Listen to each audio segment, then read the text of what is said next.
Come on, guys. So, like I said yesterday,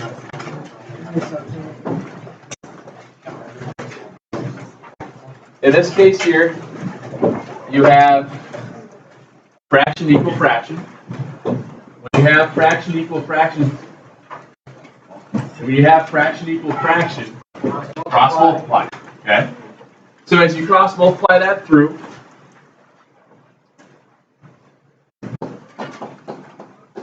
oops.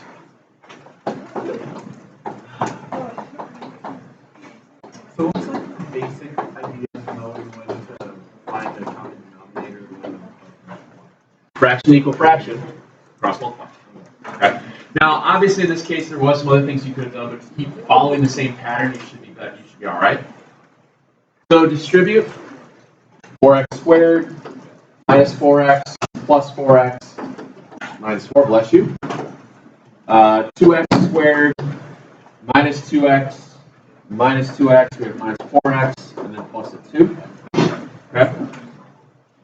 Then you get to the point where you want to set aside equal to 0.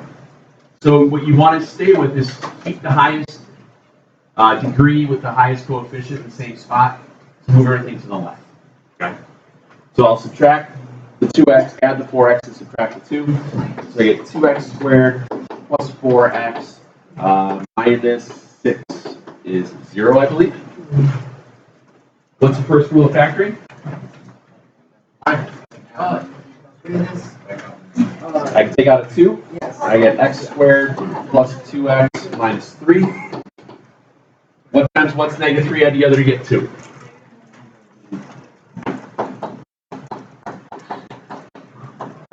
Gives you zeros at 1 and negative 3. They both work. They both not work. Does one of them work? But one can't work. Okay. Correct. It's what we call an extraneous solution. It's an answer, but it's not an answer. Yes, sir. Couldn't you make this a lot easier by simplifying? Yes, sir. One fraction? Yep. Yep. And the only reason why I didn't do that right off the top is that I was kept saying whenever you see fraction equal fraction, just cross multiply. Okay. And it's fine. And if you catch it, go for it. Okay. Yes, sir.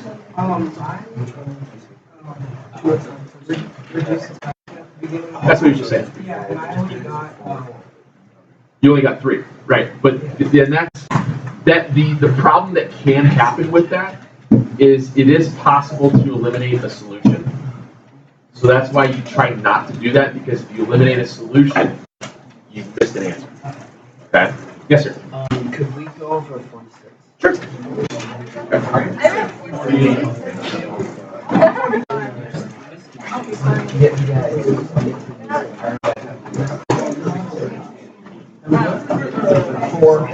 Okay, guys, come on. Ladies and gentlemen, you guys kept asking a lot of questions about this stuff yesterday. Probably talking over the whole time, me trying to explain some stuff. It's not a good idea. Okay? Once again, I would just go fraction equal fraction, so I would just cross multiply. And it's okay that you get a higher degree problem, because we know how to factor higher degree problems. We just got done with that. So I have 6x equals x squared, x squared minus 3x, and an x minus 4. I just got to FOIL out the right. Okay. I FOIL out the right, I'm going to get an x cubed minus 4x squared. What would that be? Minus 3x squared and plus 12x. Set aside equal to 0. I'll get x cubed minus 7x squared plus 6x now. You okay with that? What's your first rule of factoring? Factor out the x. Good. So you have x squared minus 7x plus 6, which gives you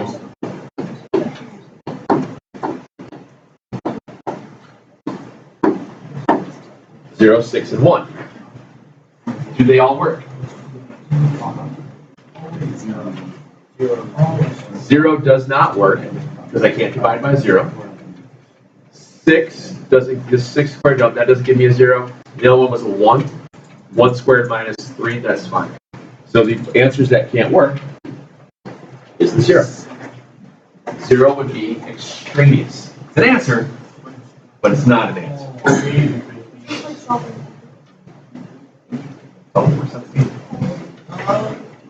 I want the 6 and 1 answer, but not the 0 answer. You probably canceled out a 0, canceled out an x somewhere. Yeah. Don't do that. I don't know how. Well, I mean, I don't know what I did. You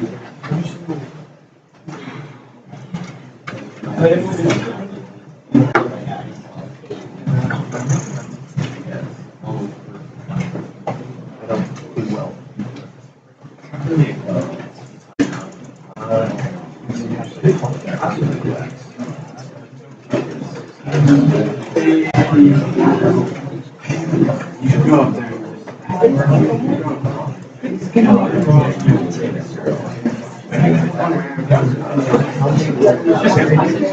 I'm getting there. I'm getting there. All right. No.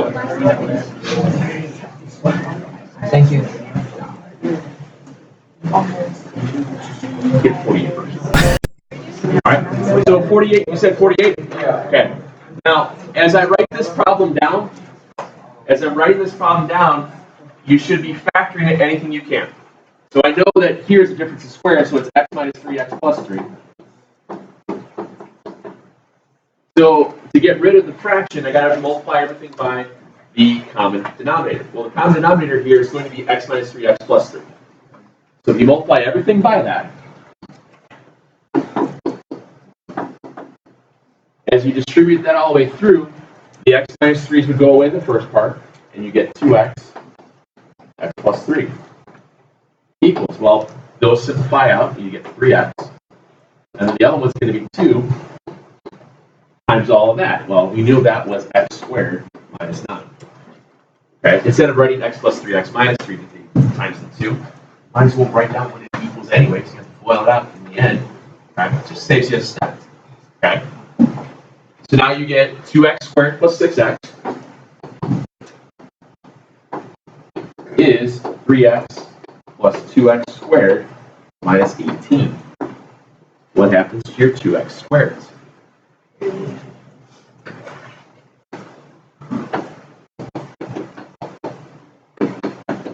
You get negative 6. And negative 6 is not a prohibitive value.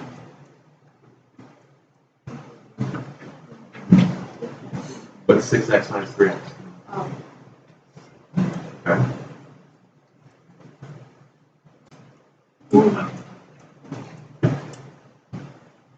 It's like magic to you guys or something.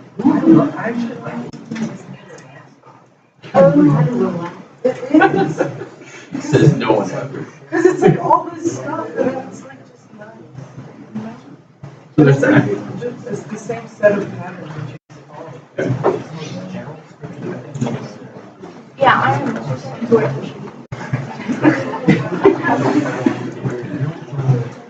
I'm 32. First thing I would do is write it all out. You can simplify the right. See how all those things are even? So what I would have written down, instead of the 2x plus 20 and the 2x plus 8, I would have written it as x plus 10 over x plus 4. Okay? Because that's something you can simplify without breaking any rules. Because you're factoring out a 2, and it compares out as a 1. Yes, sir. Yes, sir. Because what's 2 divided by 2? 1. Okay. Now my common denominator becomes x plus 4. So you have to multiply everything by x plus 4, and you get 2x plus 7 minus 2x plus 4 is x plus 10. Okay. Distribute and solve. 2x plus 14 minus 2x minus 8, x plus 10.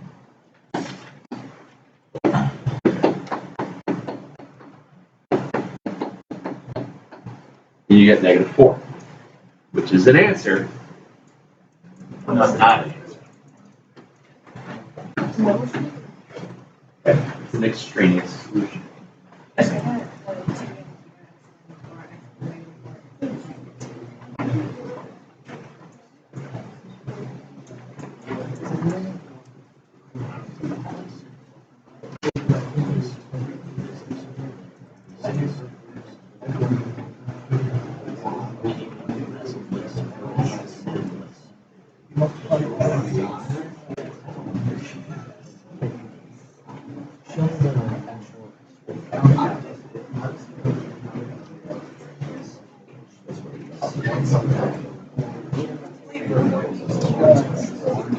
Guys,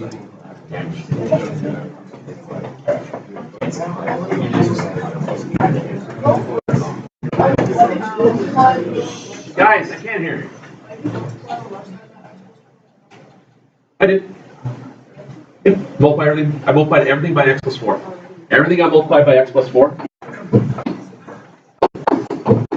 What's x plus 4 divided by x plus 4? 1. X plus 4 times negative 2. You want it here. What's x plus 4 divided by x plus 4? 1.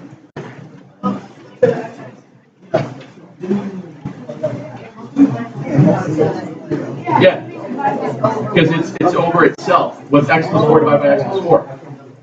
So guys, in essence, what I'm doing here, and I want you guys to understand this, we're not showing all of the work because we shouldn't need to a lot of times here. What I'm doing is I'm multiplying an x plus 4 times 2 times x plus 7 all over x plus 4 minus 2 times the x plus 4 equals x plus 4 times the x plus 10 divided by the x plus 4. So I'm skipping that step because there's no reason for me to write all that out because it's going to go away anyway. Okay? That's why we do it this way. What does it need? That's why I keep asking. What does it have? Right? Okay? Yeah. I do mind. But today I'll be okay.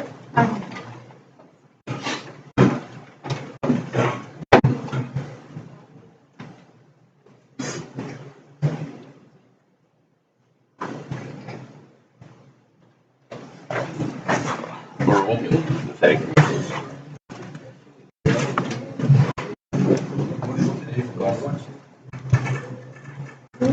I use fractions.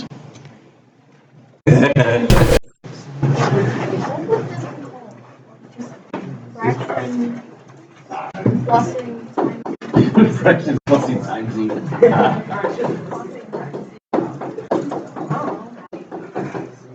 So again, in this case here, it is fraction equal fraction. I would just go ahead and start cross multiplying stuff through because I don't want to eliminate possible zeros. Okay? The idea here is you don't want to eliminate the possible zero by simplifying out because sometimes that zero could work. Right? Now here, if I cross multiply, I have 3x plus 6, x minus 2, x squared minus 4, and x plus 1. All right? We've all multiplied through. What's that? It is, but if I'm just going to multiply it out, why should I don't have to factor it, right? Okay. So if I multiply everything through, I have 3x squared plus 6x minus 6x minus 12. So I have 3x squared minus 12. Okay. X cubed, x squared, minus 4x, minus 4. Move everything to one side. Move everything to the right. This part, right? So you have 0, x cubed, minus 2x squared, minus 4x, plus 8. And right there, you should probably start to see you can factor b at rooting. Okay? Take out the x squared. You're left with x minus 2. Take out the negative 4. You're left with x minus 2. Gives you zeros at plus or minus 2 and 2. Yes, you haven't put the eraser. It's annoying. Sir. When you take out the x minus 2 from the x squared minus 4,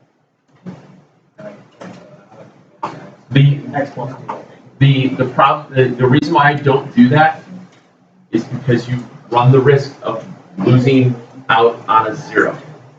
Okay? So you always want to make sure that you can do that. You guys have done that many times where you had x squared minus 8x is 0. You guys would just divide everything by x and say x minus 8 is 0 and you get 8. But that's not the only 0. It should also be at Since it's squared, it should also be at, not plus or minus, it should be at 0 and 8. Okay? That's the problem that most of you guys screw up pretty regularly. That's why I never try to do that. Okay? So now I have answers of plus or minus 2 and 2, so I have multiplicity and all that. Do they work?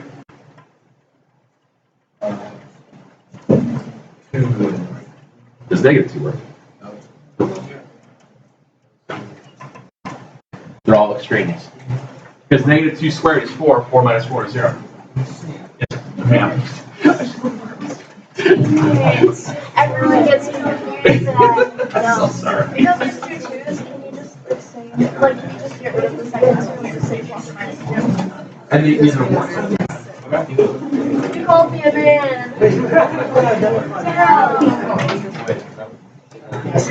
What are the zeros for? It's over.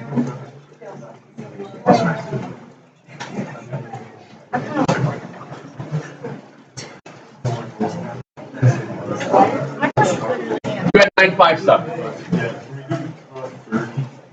30? So back to 9-5. Like I just said, back to 9-5. This is where a lot of people are still screwed up when you're adding and subtracting with the fraction stuff.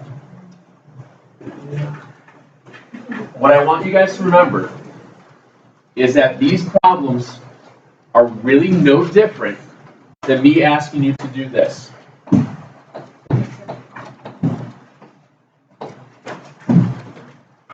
If I asked you to do 3/4 minus 2/9, when you guys did this a long time ago, you used to write this out in terms of what were called prime numbers. You guys know what prime numbers are? Yes. Prime factors, that whole idea?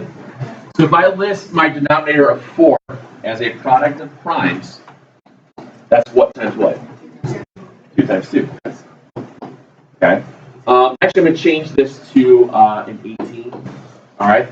If I change that to an 18, what are my prime numbers that go to 18? 2 and 9, which is 2, 3, and 3. Everybody okay with that?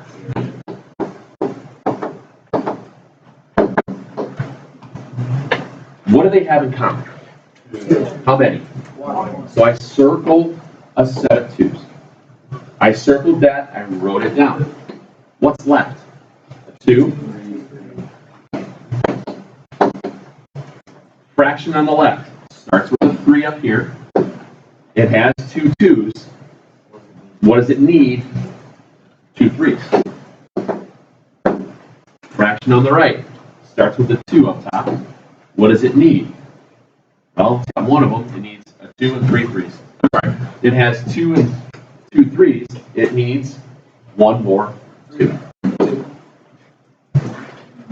That's where it goes, the idea of what does it need. Okay?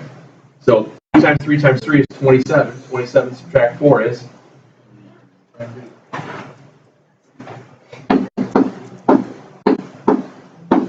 And that's where you would have gotten that. Okay? The idea is you're writing down what they have in common, and then it's multiplying by what's left. Okay? It doesn't change for this. It changes it not at all. So when you wrote this out, you would start factoring the denominator. So we have 10 over x minus 7, x plus 2.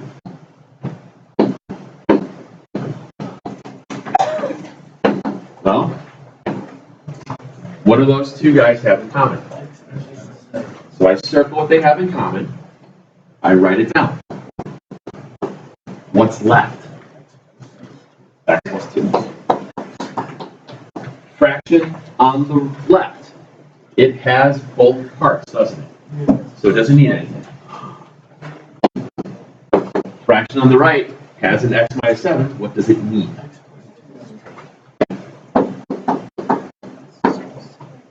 So you get 2x plus 14.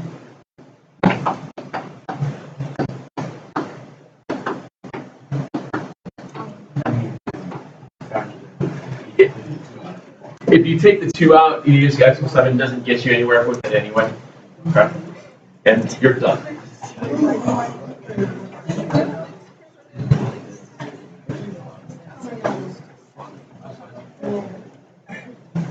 What's the denominator of the fraction on the left? It has both pieces, doesn't need anything. Then the other one needed to be a does. Okay? Wait, so why is it? Guys, come on. I can't. She. Yeah, you got it. She's not even more than 3 feet away from me, and I can't hear her. Okay? Well, No, why do you do it two times? For the numerous. because you distribute. Is it only because there's like, that's the only thing left? Yeah. The denominator? Yeah. So whatever you do for it is the times for the numerator? Yes. Okay. Okay. Okay. What number was that? 34. Okay, stop playing video games then, too.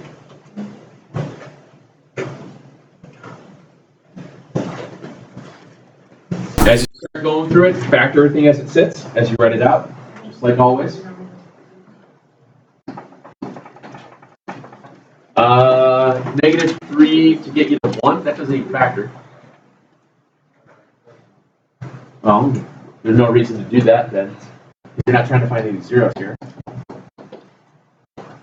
32 to 12 is 8 and -8 and -4.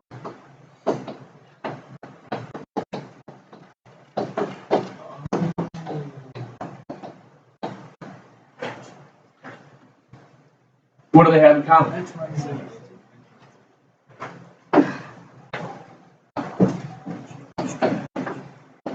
What's left? Fraction on the left has them both. It doesn't need anything.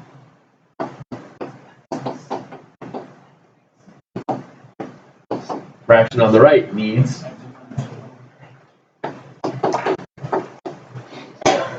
distribute, combine like terms. Distribute, combine like terms, so you have 3x squared minus 12x. So your numerator becomes 4x squared minus 11x minus 3 over x minus 8, x minus 4. Yeah. And then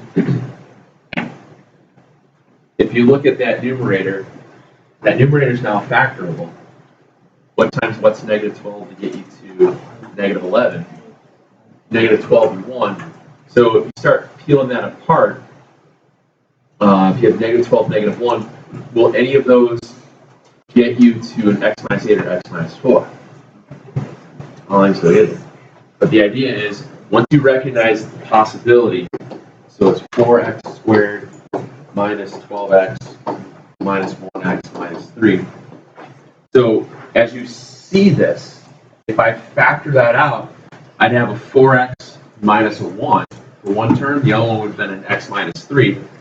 That's not simplifiable to anything in the denominator, so there's no reason to go any further. Okay. Those are the little trick things that you should always look for. Okay? Yes, ma'am.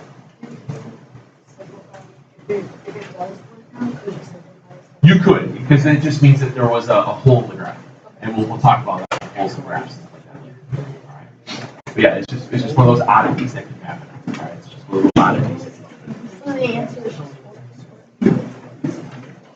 All over the x minus 8 x plus 4. Yep. okay. And then the close thing is really No, it's really, really pissing me off. She's got great questions here that a lot of you guys are going to ask me again in 5 minutes. But you're not listening. Okay? Question was, are you done? Yes. The next part was, did you have to do that equals portion? Anytime in my getting to answer that, anytime you recognize something that is factorable, you always try to see if it gets you anywhere. By now, you should be able to get to this point and recognize it won't get you any further. We've been factoring these things for almost 2 months. You should be able to look at that and realize that you can stop. Okay? If not, continue and finish the factor part to see, could you simplify anything because of the denominator? Okay? Those are great questions that people are been asking. All right? What other types did you want to re-look at via add, subtract, combine like terms, complex fractions, things like that? What's that? Well, I was thinking like the 3-part. I don't remember which section it was. The 3-part, what do you mean? What about What, Like it's a fraction complex fraction?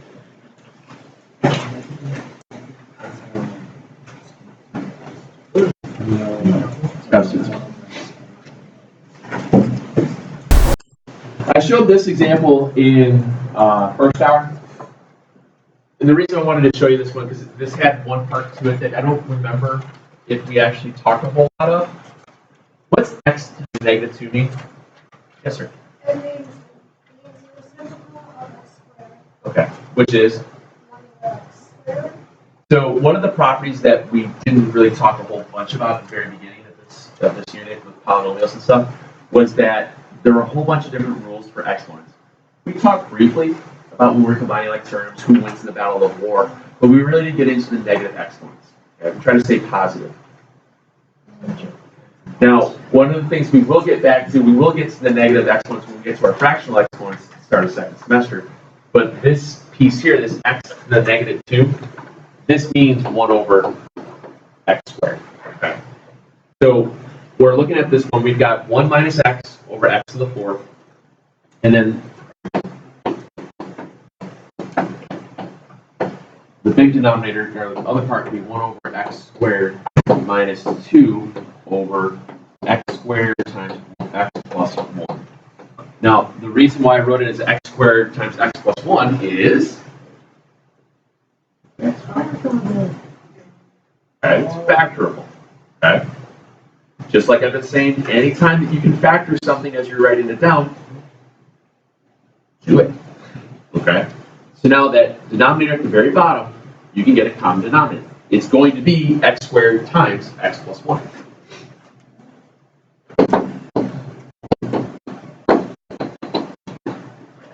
Fraction on the left has the x squared. It needs x plus 1.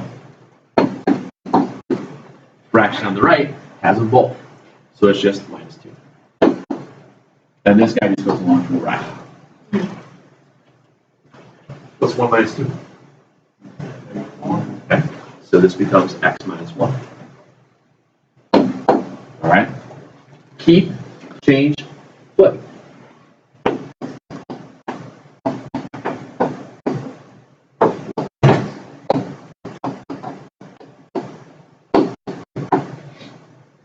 And back to the idea we talked about. Yes, ma'am.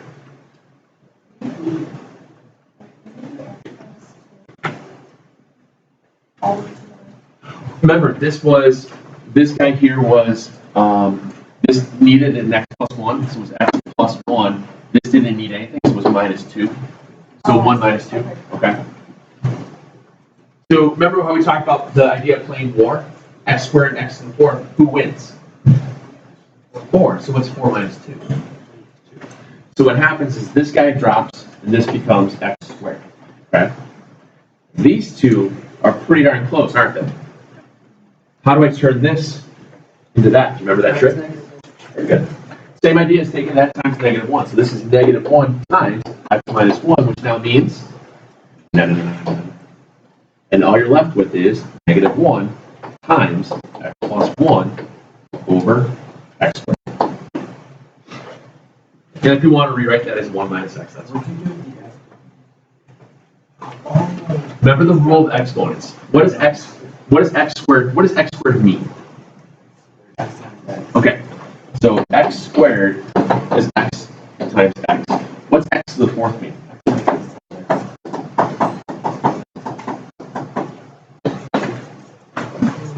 How many pairs of 1 can you bring out?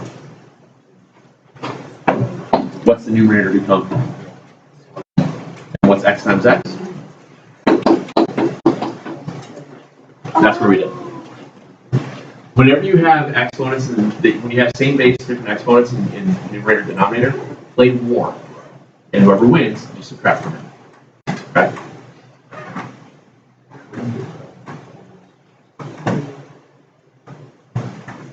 The original 1 minus x from the beginning of the problem.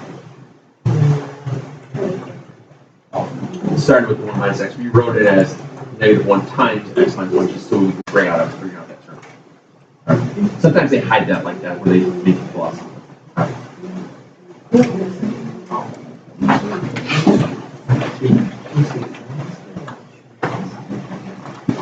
Getting those fractions.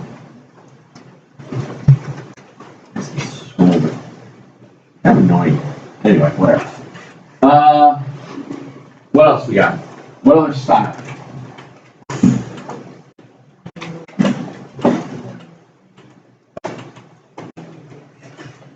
Try something else. On this one?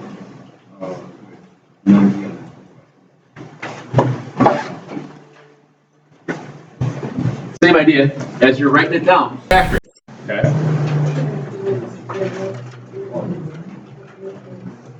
So as I'm writing this down, I'm going to write down 1 over 2 times 20, x minus 1, x plus 1.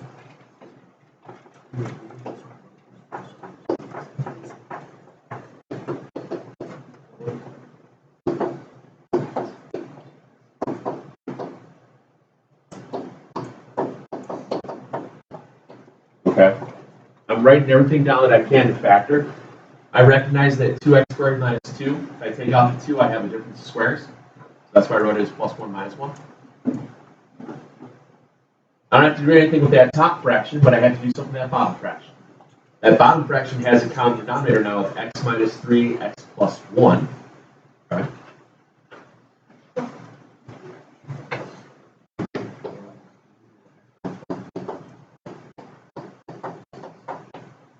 Fraction on the left has it, yes sir.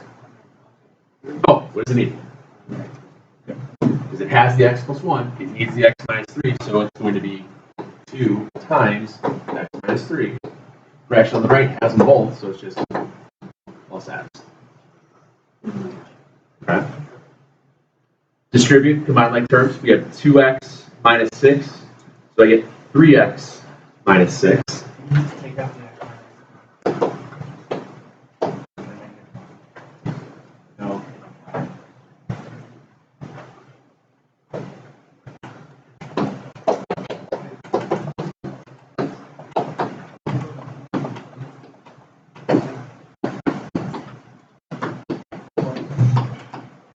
So I'm here.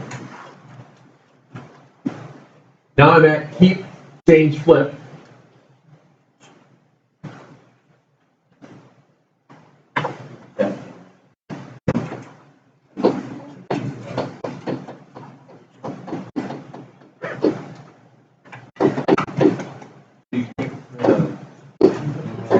Yep.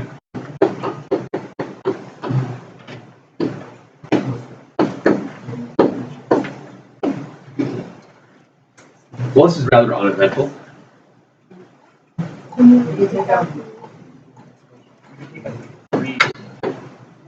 Cannot take out the 3 because there's a subtraction.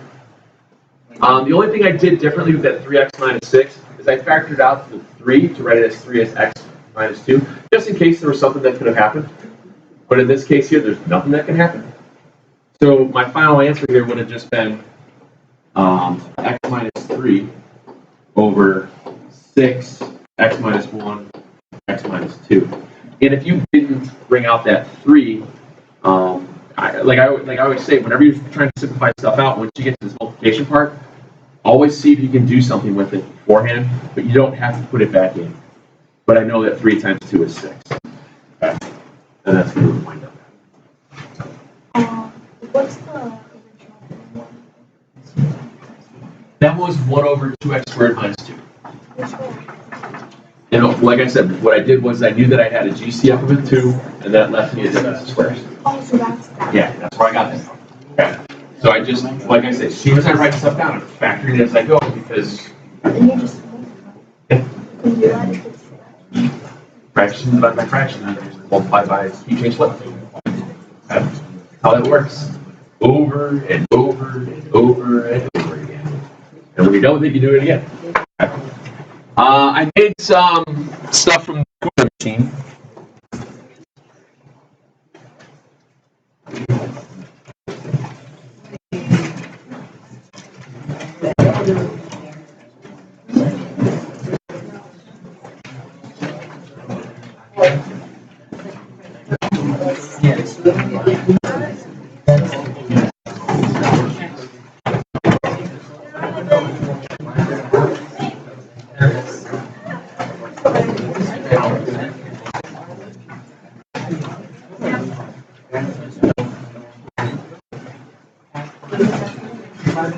Yeah, we'll probably have to come to one day.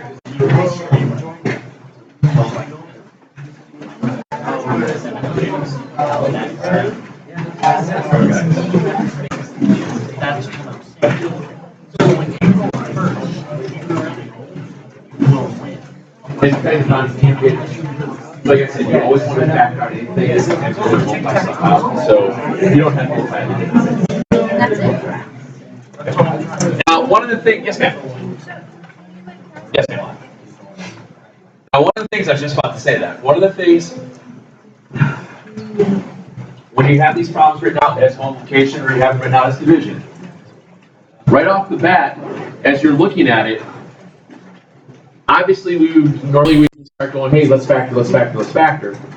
But as I look at that very first one, what do they have in common right away? This term is the same as that term, right?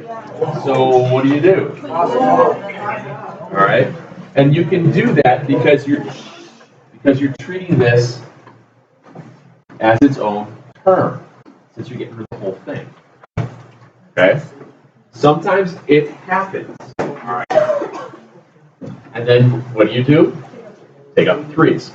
All right. So that's the only thing you can do there. Well, when you take out the 3, remember what you're doing. You have the 9.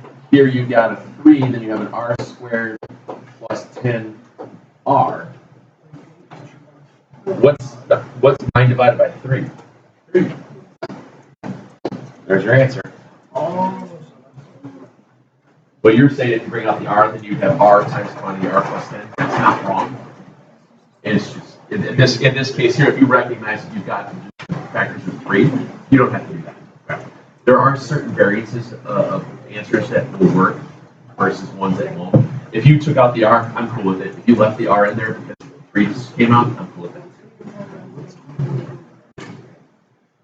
Yep, ma'am.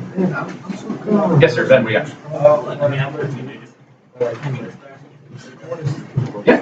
Yeah.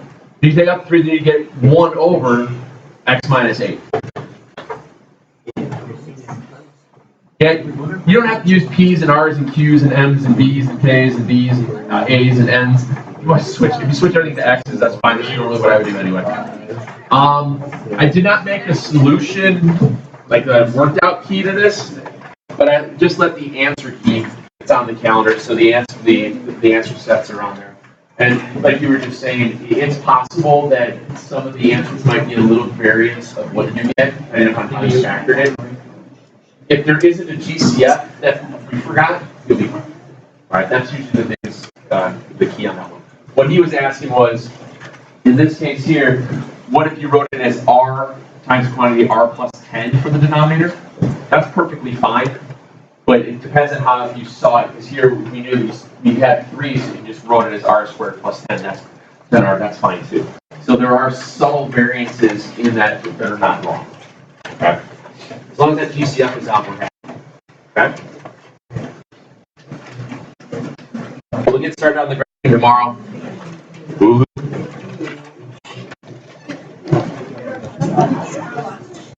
I wanted to do that today, but I kind of ran out of time.